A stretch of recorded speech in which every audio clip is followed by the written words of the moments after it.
Hi, I'm Rob Kanaki. I'm a cybersecurity consultant. I'm also the author of Cyber War and The Fifth Domain, Defending Your Country, Your Company, and Yourselves Against Cyber Threats. And I'm here to talk today about how small businesses can defend themselves against those threats. Let's talk about ransomware because I think it's the easiest example, right? People might assume, okay, I'm going to get hit with ransomware and then I'm going to get asked for a couple Bitcoin. Maybe it'll be $25,000. Maybe it'll be $100,000. And for my company, that may be bad, but it's probably less than the cost of trying to secure it and prevent that ransomware incident. And the problem with that argument is that the costs of that incident aren't just to pay that ransomware payment. There's any number of costs in addition to that. The first of which, it's not instantaneous, right? So let's say you get hit and you decide to pay it. There's going to be back and forth. There's going to be negotiation. You're going to have to get your hands on that Bitcoin. You're going to have to get it to them. You're going to have to go through some process so that they can essentially do a demo and prove that they actually can unlock your computer and haven't just encrypted it with a random number that they don't even have the combination for, right? So you're going to have to go through that. That's going to cause days of business interruption. So you're going to have lost business from that impact. You're going to have downtime from that impact.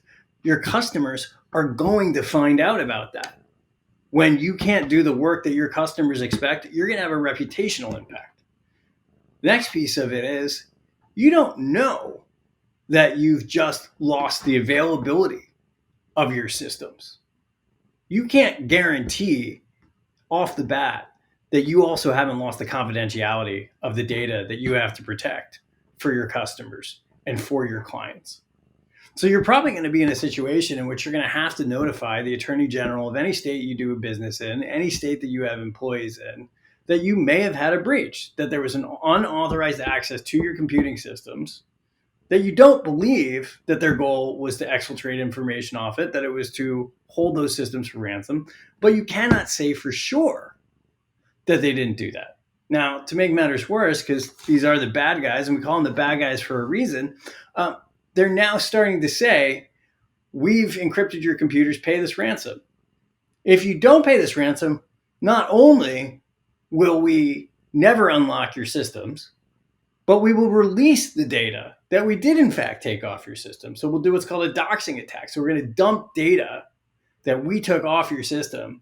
We're going to post it on WikiLeaks. We're going to send it to your customers. We are going to embarrass you. And so that's an added impact. Let me throw in a number from a recent case, a recent incident that I've been working on. Company got hit with ransomware. They had an insurance policy, a cyber insurance policy in place that paid them out $100,000. So they got paid $100,000. They didn't actually end up paying the ransom. This was to restore the system. They ended up incurring another $500,000 in estimated costs to their business. So basically, less than 20% of their costs were covered by their insurance.